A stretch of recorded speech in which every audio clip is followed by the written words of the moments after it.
Hola y bienvenidos al audiolibro del viejo que lea novelas románticas de Luis Sepúlveda. Je vous niaise.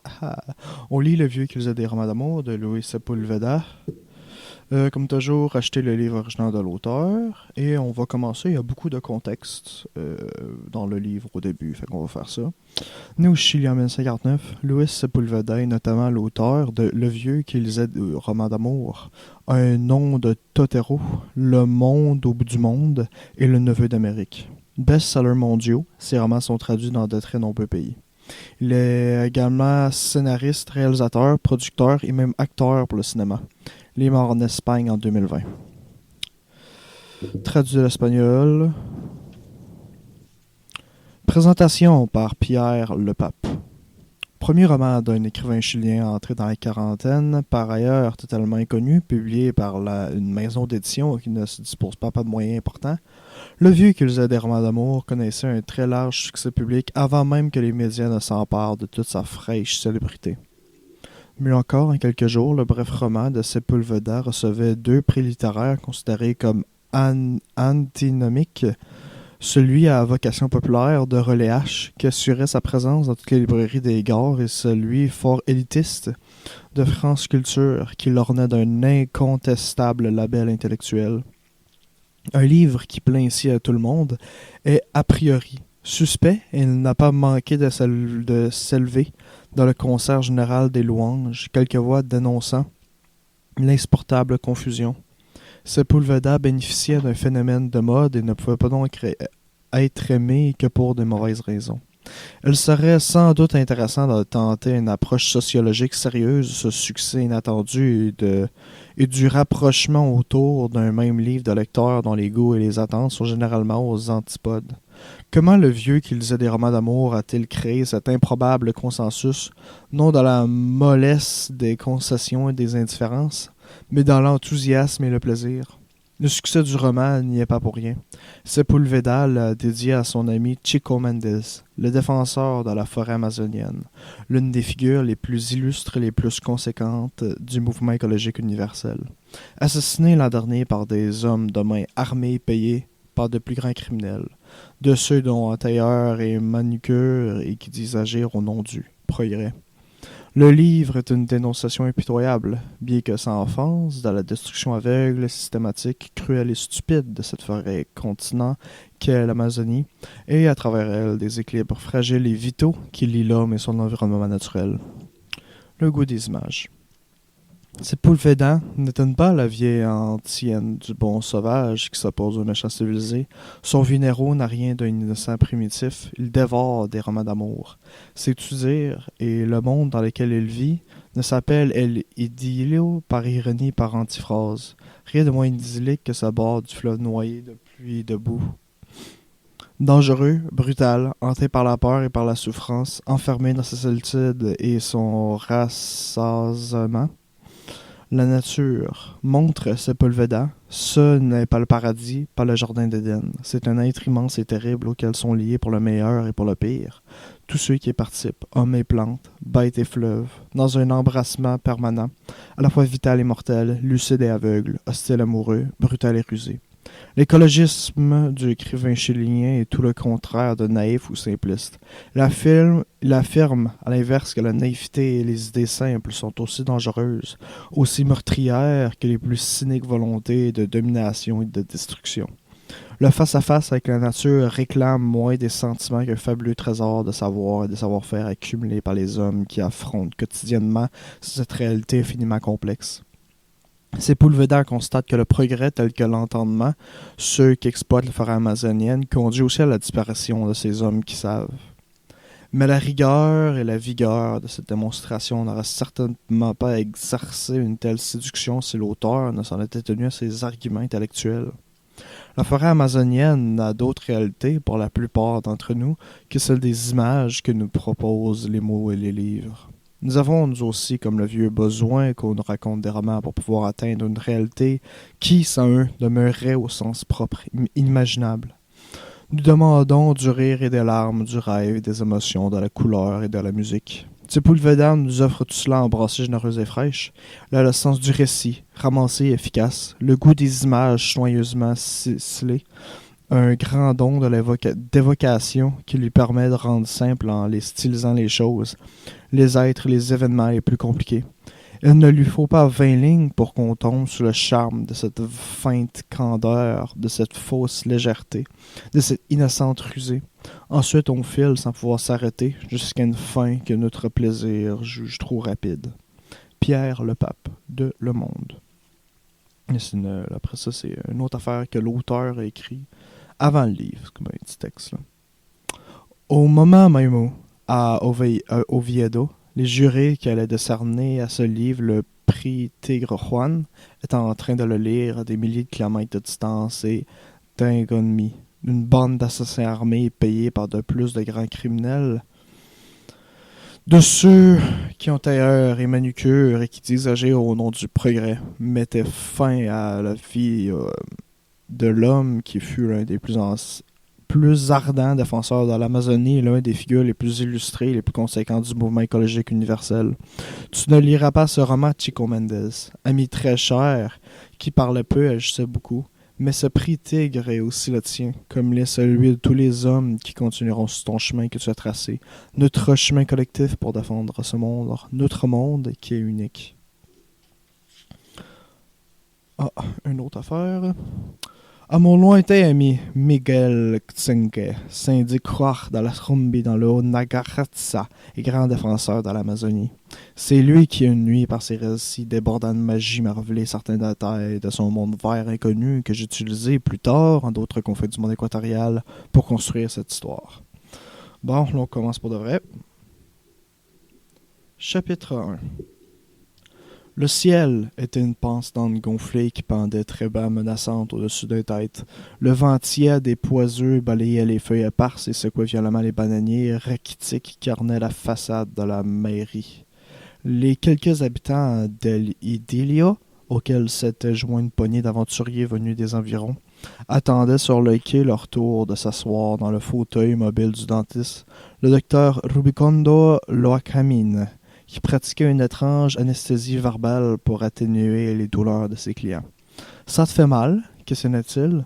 Agrippés au bras du fauteuil, les patients en guise de réponse ouvraient des yeux immenses et transpiraient à grosses gouttes.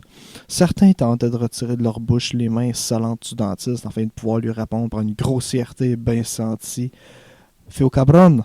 Mais il heurtait à ses muscles puissants et à sa voix autoritaire. « Tiens-toi tranquille, bordel, bas les pattes, je sais bien que ça te fait mal.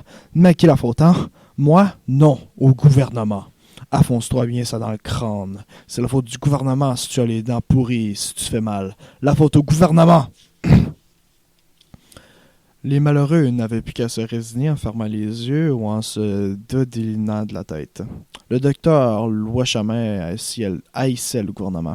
N'importe quel gouvernement, tous les gouvernements, fils illégitime d'un émigrant ibérique.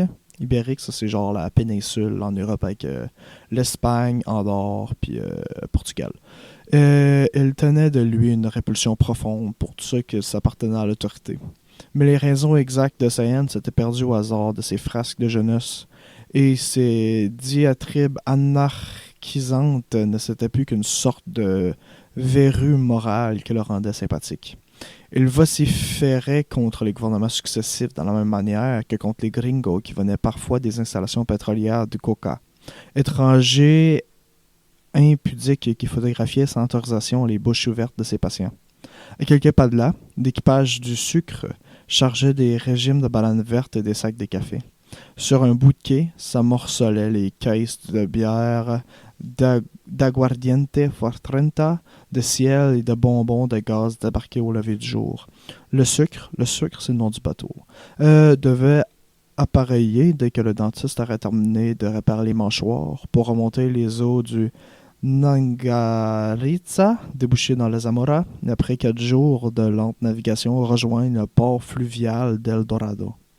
Le bateau, une vieille caisse flottante mue par la volonté de son chef mécanicien, les efforts des 2 costauds qui composaient l'équipage et l'obstination physique d'un antique diesel ne devaient pas revenir avant la fin de la saison des pluies dont le ciel en deuil annonçait l'imminence.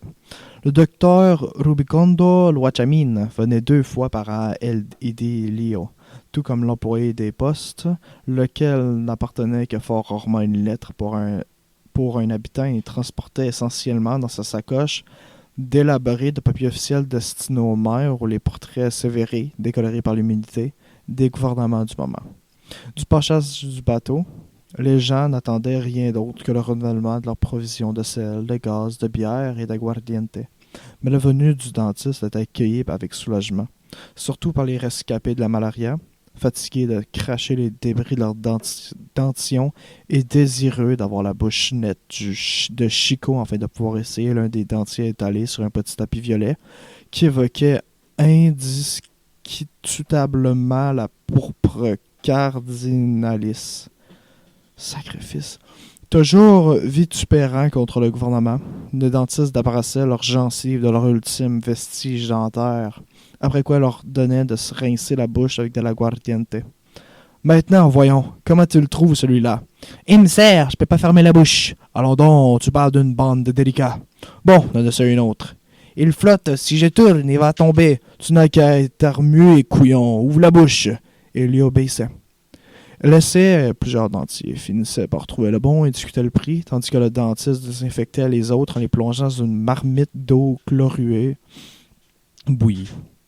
Pour les habitants des rives du Zamora, du Yacuambe et du Nangaritza, le fauteuil mobile du docteur Rubicondo Loachamine était une institution. En fait, il s'agissait d'un vieux siège de coiffeur avec le socle et les bras émaillés de blanc. Il fallait toute la force du patron et des matelots du sucre réunis pour le hisser à quai et à l'installer sur une estrade d'un mètre carré que le dentiste appelait sa consultation. Sur la consultation, c'est moi qui commande, mon Dieu. Ici, on m'obéit. Une fois en bas, vous pouvez m'appeler arracheur de dents, fouille-gueule, tripoteur de langue ou tout ça que vous passe par la tête. Et vous pouvez même m'offrir un verre. Ceux qui attendaient leur tour faisaient des têtes d'enterrement et ceux qui passaient par les pinces d'extraction n'étaient pas les plus brillants. Les seuls personnages à garder le sourire autour de la consultation, c'étaient les Jivaros qui les observaient accroupis. Les Jivaros, des indigènes rejetés par leur propre peuple, le peuple des Chouars, qui les considérait comme les êtres avilés et dégénérés par les habitudes des Apaches, autrement dit, les Blancs. Je parie que je suis en train de botcher toute la prononciation, là. Les Jivaros, habillés avec les guenilles des Blancs, acceptaient sans protester ce nom dont les avaient affublés les conquérants espagnols. La différence était immense entre un Chouar hautain orgueilleux qui connaissait les régions secrètes de l'Amazonie et Jivaro, tels que ceux que se réunissaient sur le quai de El Idilio dans l'espoir d'un peu d'alcool. Les Jivaros souriaient en moment leurs dents pointues aiguisées avec des galettes du fleuve. « Et vous autres, qu'est-ce que vous regardez? Un jour ou l'autre, vous allez passer macaque! » les menaçait le dentiste. Ravis qu'on leur adressait la parole, les Jivaros répondaient. Jivaros avoir bonne dent, Jivaros beaucoup manger viande de singe. Jivara, ou plus simplement Jibaro, veut dire sauvage en espagnol. Parfois, un patient poussait un hurlement qui affolait les oiseaux et il cartait la pince d'un coup de poing en portant sa main libre aux manches de sa manchette. « Tiens-toi comme un homme, connard! Je sais que ça te fait du mal et je t'ai déjà dit à qui c'est la faute. Alors ne fais pas le méchant. Assieds-toi là, montre-toi qui est à la couille au cul. » « Mais tu nous arraches l'ombre, monsieur. Laissez-moi boire un coup. » Le dentiste finit d'opérer son dernier client et poussa un soupir.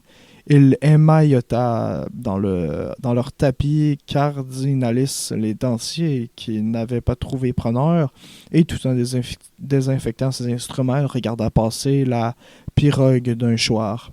L'Indigène pégayait debout à l'arrière de la mince embarcation. Arrivé près du sucre, il donna 2 petits coups de pagaie qui la collèrent au bateau. La figure renfrognée du patron apparut par-dessus le bastingage. Le chouard lui expliquait quelque chose en gesticulant de tout son corps et en crachant sans arrêt. Le dentiste sécha ses instruments et les rangea dans une trousse de cuir. Et il prit le récipient contenant les dents arrachées et le vida dans le courant.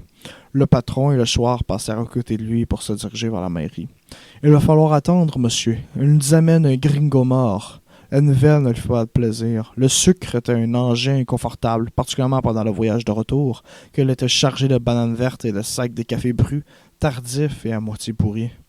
Si les pluies prenaient le bateau de vitesse, quelque chose qui semblait probable car il avait une semaine de retard et fait de diverses avaries, dont alors cargaison, passagers et équipage devraient se partager l'abri d'une bâche sans espace suffisant pour tendre les hamacs. Autant dit que la présence d'un mort rendrait le voyage doublement pénible. Le dentiste a aidé à remonter le fauteuil mobile à bord, puis gagna le bout du quai. Il y était entendu par Antonio José Bolívar Proaño, un vieil homme au corps toujours nerveux, qui ne semblait pas accorder d'importance au fait de porter un nom aussi illustre. Toujours pas mort, Antonio José Bolívar. Le vieux fit mire de se flairer les aisselles avant de répondre. On dirait bien que non, je ne puis pas encore. Et vous? Comment vont vos dents? Je les ai sur moi, répondit le vieux en mettant une main dans sa poche. Il déploya un mouchoir déteint et lui montra sa prothèse. Et pourquoi tu t'en sers pas, vieille bourrique? Je les mets tout de suite. Je ne mangerai pas, je ne parlerai pas, alors comment les user? Le vieux ajouta son dentier, fit claquer sa langue, cracha généreusement et lui tendit sa bouteille de Frontera. Merci, je crois que je l'ai mieux gagné. Sûr, vous m'avez arraché 27 dents entières et un tas de chicots, mais vous n'avez pas battu votre record. Tiens toujours la compte? C'est à ça que ça sert l'amitié, à chanter les mérites des amis. Mais quand même, c'était mieux avant, vous ne trouvez pas, qu'on voyait encore arriver les colons jeunes? Vous nous souvenez de l'homme de Mantas, celui qui se faisait arracher tous les dents pour gagner Paris? Le docteur Rubicondo Loacamine inclina la tête pour mettre de l'ordre dans ses souvenirs et retrouver l'image d'un homme plus très jeune, vêtu à la mode mantuvienne, tout en blanc, pieds nus, mais portant des éperons d'argent. L'homme de Manta était arrivé à la consultation accompagné d'une vingtaine d'individus, tout passablement ivres. C'étaient des chercheurs d'or sans base fixe. On les appelait les pèlerins, ils n'étaient pas regardants sa manière de trouver leur or, dans les rivières ou dans les poches d'autrui. L'homme s'était laissé tomber dans le fauteuil, l'avait regardé d'un air stupide. « Qu'est-ce que tu veux? » « Tu veux me les arracher toutes, une par une, et vous les mettrez là, sur la table. Ouvre la bouche. » L'homme avait obéi. Le dentiste avait constaté que plusieurs de ses molaires étaient pourris, mais qu'à côté, il restait beaucoup de dents, certaines cariées et d'autres saines. « Il te reste encore un bon bout. Tu as quoi de payer de toutes ces extractions? » L'homme avait abandonné son expression stupide. « Mais voilà, docteur, les amis ici présents me croient pas quand je leur dis que je suis courageux. » Alors, je les ai dit que j'allais me faire arracher toutes les dents, une par une, sans me plaindre. Alors, on a parié. Alors, tous les deux, vous et moi, on partage moitié-moitié. À deuxième, tu chieras dans ton froc et tu appelleras ta mère, avait crié quelqu'un dans le groupe. Et tous les autres avaient ri bruyamment. Tu serais mieux de continuer de boire et réfléchir. Ne joue pas à ces conneries, avait dit le dentiste. Alors voilà, docteur, si vous me laissez pas gagner mon pari, je coupe la tête avec cette camarade-là. Les yeux de l'homme brillaient tandis qu'il caressait la poignée de sa machette. Il avait bien fallu tenir le pari. L'homme avait ouvert la bouche et le dentiste avait refait son décompte. Il avait annoncé un total de 15 dents et le parieur avait disposé d'une chaîne de 15 pépites d'or sur le tapis cardinalis des prothèses, une pour chaque dent. Les joueurs avaient couvert leur pari, pour ou contre, avec d'autres pépites. Le nombre de celles-ci augmentait considérablement à partir de la 5e dent. L'homme s'était laissé arracher les 7 premières dents sans bouger un muscle. On aurait pu entendre voler une mouche. À la 8e, une hémorragie lui avait rempli la bouche de sang. Il ne pouvait plus parler, mais il avait fait un signe pour demander une pause. Il avait craché plusieurs fois et le sang avait formé des caillots sur l'estrade. Il avait avalé une large rassade qui l'avait fait se tordre de douleur sur le fauteuil, mais il n'avait pas eu une plainte après un dernier crachat. Il avait fait de nouveaux gestes pour signifier au dentiste de continuer. À la fin de la boucherie, totalement édenté, le visage enflé jusqu'aux oreilles, l'homme de Manta arborait une expression de triomphe exaspante en partageant les gains avec le dentiste. « Oui !» dit le docteur Loacmine en lampant un grand coup. C'était le bon temps. L'eau de vie de Cannes le brûlait le gossier, il rendait la bouche avec une grimace. « Ne fais pas cette tête, docteur. Ce machin-là tue les vers des intestins d'Antonio José Bolívar. Mais il ne peut pas continuer. » 2 pirogues approchaient et de l'un dépassait la tête inerte d'un homme blond. Ok, chapitre 1 fini.